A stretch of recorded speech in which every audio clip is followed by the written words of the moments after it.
Hello everyone, I'm Mike Gibson and you're watching Capital Ideas Live. In this program, we will tell you about the St. Petersburg International Economic Forum. It takes place every year at the beginning of summer in the northern capital of Russia. The business and cultural program of this forum is extensive as the forum lasts 4 days. Traditionally, the Department of Foreign Economic and International Relations of Moscow plays an active role in this event. And today, we will tell you how it was. So, let's get started. This is going to be interesting.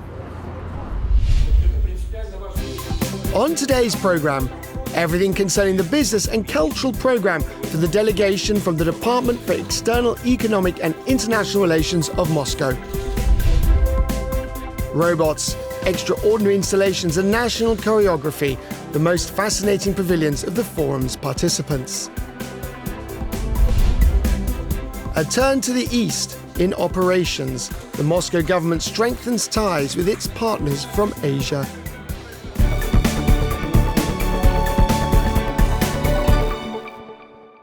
The St. Petersburg International Economic Forum is being held at the Expo Forum Convention and Exhibition Center. Let's go inside and get acquainted with the site. The St. Petersburg International Economic Forum has been held since 1997. It's considered one of the largest and most significant business events both in Russia and across the world. This year, it was held for the 26th time and gathered at its venues more than 17,000 participants from 113 countries. The greatest in number were the delegations of China, India, United Arab Emirates, Cuba and Myanmar, as well as representatives of the Euro-Asian Economic Union and the Association of Southeast Asian Nations. In just a few minutes, the grand opening of the forum will take place in the Congress Hall. A jam-packed business program lay in wait for the participants on the first day of the forum.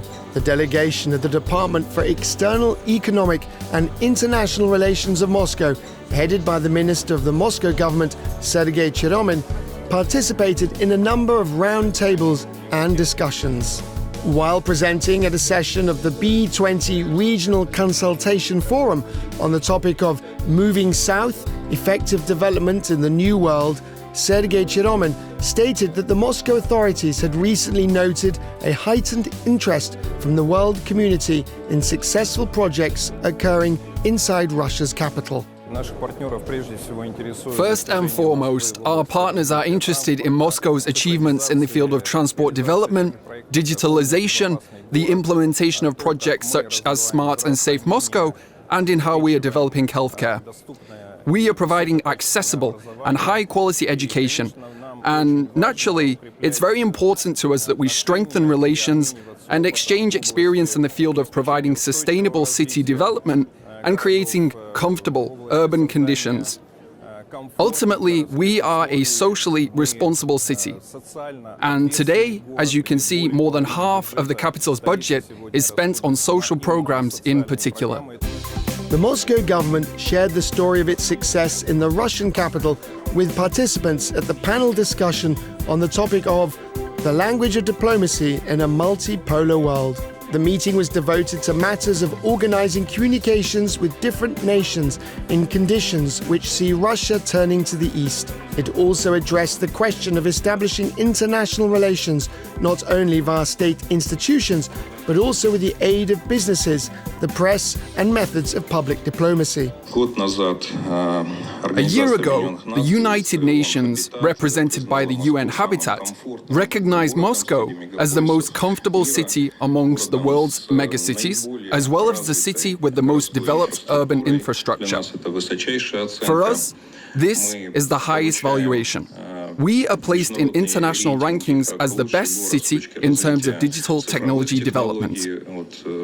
Even the United Nations placed Moscow in 6th place in the world, having analyzed digitalization in the 100 largest urban agglomerations.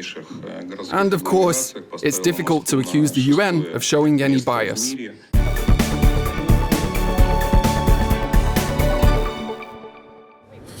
The Moscow government is represented at the St. Petersburg International Economic Forum by this large and beautiful stand. The pavilion represented by Moscow and the city's government traditionally attracts the attention of participants and guests to the forum. This is not only a platform where the city presents its achievements in construction and the development of transport infrastructure and digitalization, it is also a place of business activity.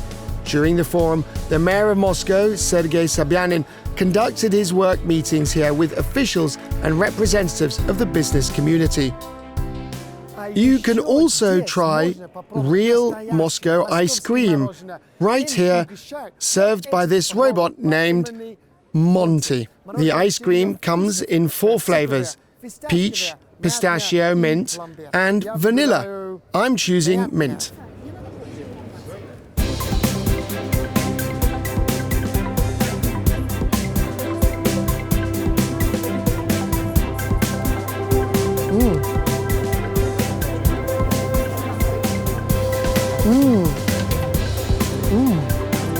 Delicious.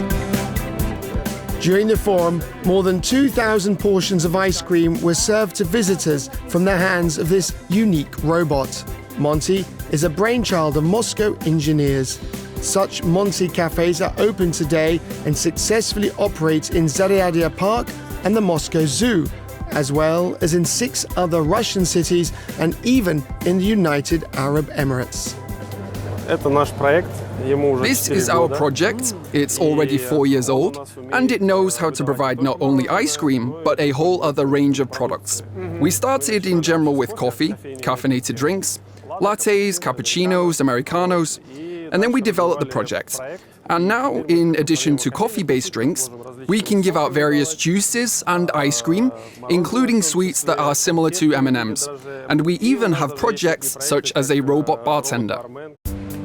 The Moscow Region Pavilion was positioned next to the Russian capital's stand, attracting guests to the forum with its extraordinary design. This year at the Moscow Region stand, there's a very interesting installation. This is the famous painting by the Russian artist Valentin Serov, Girl with a Peach. All these products here are produced by factories in the Moscow region. When the forum ends, this extraordinary composition will be transported and installed at the Tretyakov State Gallery in Moscow. More than 25 scientific, industrial and cultural projects are presented here in the St. Petersburg Pavilion. St. Petersburg has always been a center of industry. In fact, many products manufactured in Russia have been developed here specifically at our research institutes. They've undergone testing and then been launched into production. This is where the most cutting-edge technology is, including nuclear industry tech. A new model of the Lada car, the X-Cross 5, was installed at one of the exposition's central stands. Production of this car will soon begin at the plant in St. Petersburg. Various models of unpiloted aerial vehicles were also on display at the city exposition. Meanwhile, these charging stations for electric vehicles and electric buses can often be encountered today on the streets of Moscow. The company that produces them was founded by graduates of the Peter the Great St. Petersburg Polytechnic University. 70% of Moscow's electric buses are charged at our charging stations, and this allows us to regularly and efficiently charge the electric buses so that all routes run without any malfunctions, and that Moscow residents can be glad to have such fantastic transport.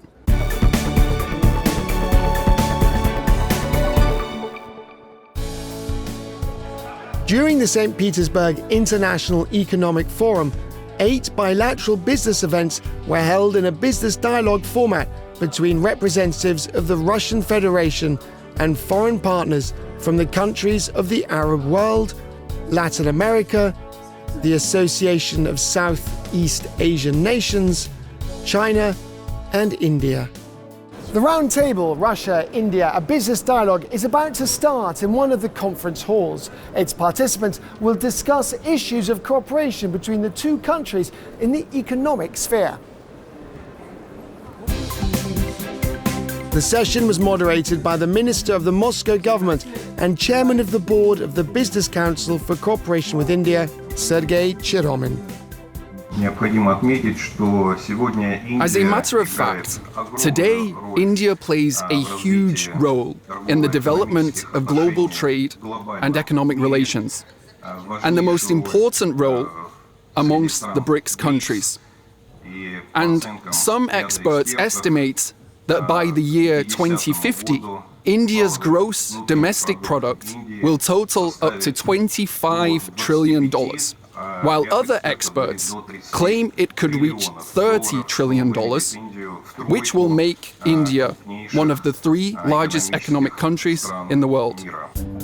Today, India is one of the key players for import of Russian energy materials and fertilizers, as well as iron, steel, and other goods. On top of that, the friendship between Moscow and India has a long-standing and rich history. I have to say, India and Russia have extremely strong historical ties, and it is thanks to these ties that we have been able to aid each other on numerous occasions over the past decades. Our friendship undoubtedly has stood the test of time. I would like to direct special attention to the fact that business has played a crucial role in the development of these relations and naturally in maintaining their continuity. And that is the reason why we are all gathered here today. As confirmation of the strong ties between the 2 countries, during the St. Petersburg International Economic Forum, an important agreement was signed between the Business Council for Cooperation with India, headed by Sergei Cheromin, and the Indian company Verco Management Consultants. The signing ceremony of the Memorandum of Understanding between the Business Council for Cooperation with India and Verco Management Consultants begins.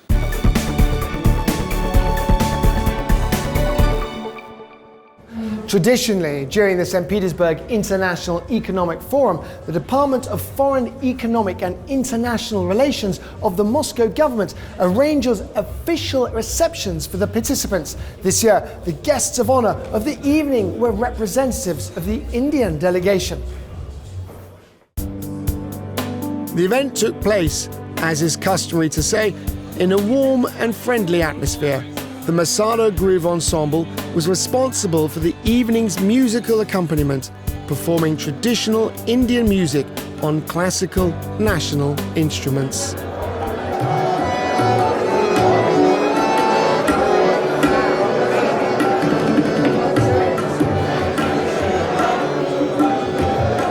I always tell my friends, colleagues, and other companies who want to enter Russia, the people-to-people relationship between Indians and Russians is totally different, what you don't see anywhere else.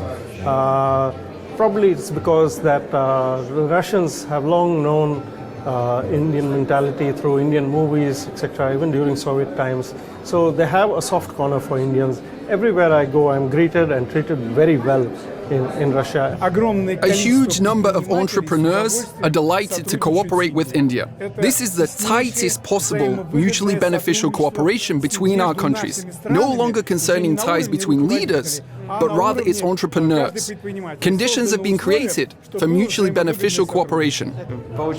It turns out that delegations from India are coming, and what should we show them? The beauty of Moscow, of course. Naturally, that means the Kremlin museums, and many of our other spiritual and cultural treasures. And no doubt we shall strive to show them the Lavra, as the Lavra is a UNESCO World Heritage Site. It's a monastery with a history spanning over 7 centuries, and that means it has existed on this site for 700 years. And what lies there connects all of history. As one great mind of the 19th century said, in order to understand Russia, one must understand the Lavra. And to understand the Lavra, one must look at its founder, the elder Sergius. That is what we shall show to our foreign guests, and they will slowly grow closer to comprehending the secret of the Russian soul. We are here today at a government reception dedicated to our cooperation with India. We have seen a lot of our friends, acquaintances who for many years have been engaged in mutual investments, trade, and developing projects that represent interstate projects between Russia and India. Despite the fact that Western countries have set up barriers around us, they have played into our hands. Now we are much more attentive. We are working more delicately with our Eastern partners. And naturally, India is prioritized above many, many others here. And of course, I want to demonstrate the very best results. I tell you, the best of people, best of city, best of infrastructure. I could feel nothing, it's not less than any European or American city. And what is the added advantage is the people. Very hospitable, very receptive, very cordial. So that goes to the advantage of Moscow.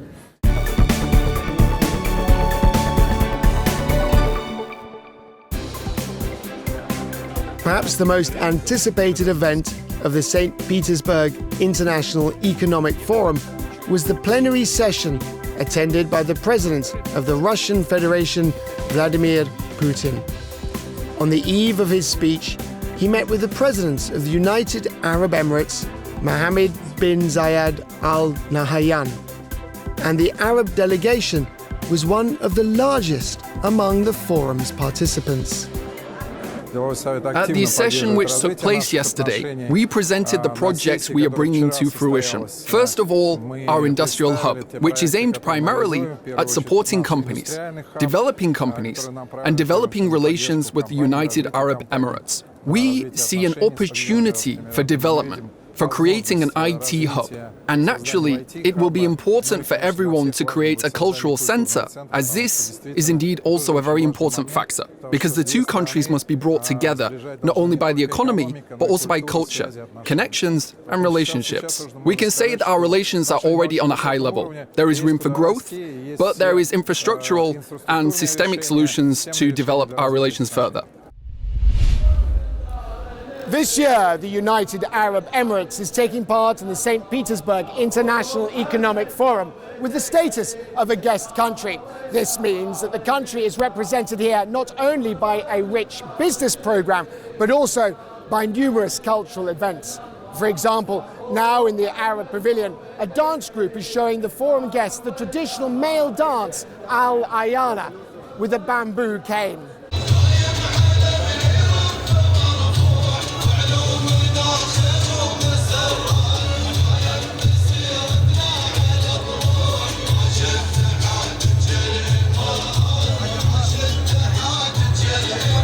It's like from our culture and traditional from long time, which is, it's giving this one from our grandfather. So grandfather is teaching the children when they grow up, teaching the other. So it's to not be deleted from our history and story of our culture and traditional. Beautiful. Yeah. And tell me about the stick. This is stick. It was, let's say, we can't say example for you. This is, they use it from the long time, which is they was dancing to show the people we are happy you are visiting us.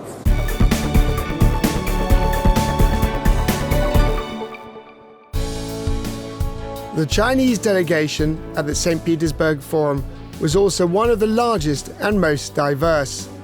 It included representatives of the authorities from China, businessmen from various Chinese provinces, and heads of state and private companies, along with journalists. The Chinese media corporation, China Media Group, had a stand at the forum. In 2018, the government of the People's Republic of China decided to create the National Super Corporation, and today it is considered one of the world's largest state-owned media holdings. We now have 51 TV channels, 22 radio stations. We broadcast in 68 languages of the world and also have bureaus in 66 countries over the world. Russia and China are strategic partners, which is why we at our bureau, the Eurasian Bureau, are located in Moscow. We have a very big responsibility on our shoulders. We host various events here.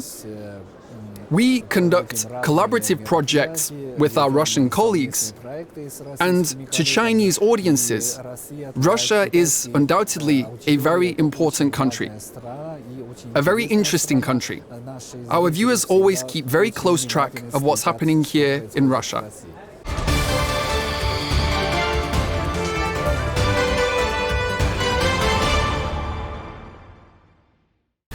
The Dragon Boat Festival was celebrated all over China. The celebrations attracted fans of Chinese folklore. TV viewers in Moscow, all over Russia and beyond also have the opportunity to be among the first in line to learn the news concerning business, politics, economics, healthcare, culture, sports and other areas of life in the People's Republic of China, all in the Russian language. A year and a half ago, the Big Asia TV channel and CMG launched a new informational and educational TV project, Chinese Panorama. We perform 9 news releases per week. That is 75 minutes of edited material. Besides that, in January, we launched the Chinese Panorama Telegram channel, and we are operating with this project across all social networks: Zen, ВКонтакте, Одноклассники. But the most important thing is that we're making news that we coordinate with the Chinese media group. We have the keys to CCTV Plus and CGTN. This is why our correspondents and editors process operational information that is posted on CMG platforms, translate it into Russian, adapt the information, and finally make the program.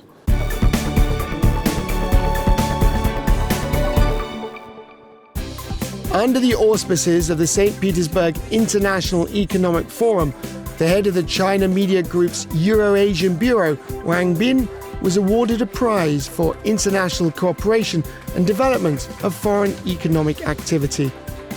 The award was presented to the media manager at a traditional reception held by the Department of External Economic and International Relations of Moscow. This award is very prestigious and authoritative, and I think it's a great honor. It's recognition of the collaborative work performed by my colleagues and me at the Big Asia TV channel. We have been collaborating on the Chinese Panorama project for a year and a half.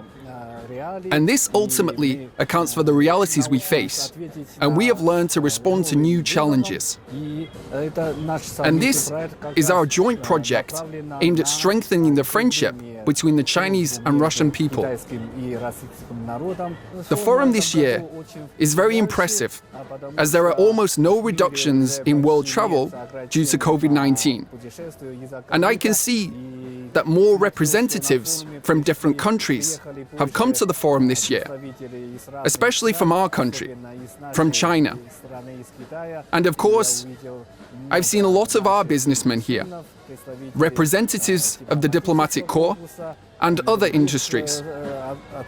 I truly think that this is only the starting point to reviving our mutual contacts.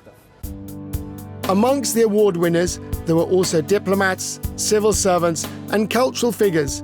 An award was presented by the Minister of the Moscow government and head of the Department for External, Economic and International Relations of Moscow, Sergei Chiromin. I think Moscow is the world's most best place to stay, the most friendly people, and it's heaven on earth. I was not expecting to get this award, but I'm grateful for the Moscow government. This was the award for the International Cooperation Awards. They gave it to me for my work. I think I did it. I'm here since 4 years, and I'm trying to improve our relations between the two countries. That's my job, but I'm doing it with my love, of course, because I love this job and I love the country also. It is very timely for now Indonesia take part in this St. Petersburg International Economic Forum, because there are many abundance of opportunity, untapped opportunity for our cooperation in economic, business, trade and investment, as well as in tourism.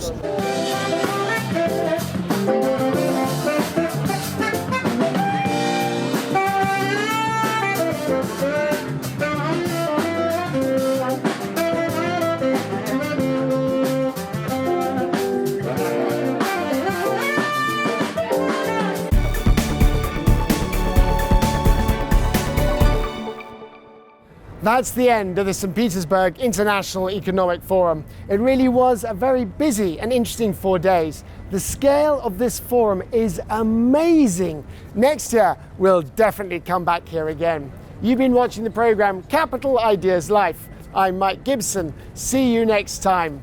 Bye.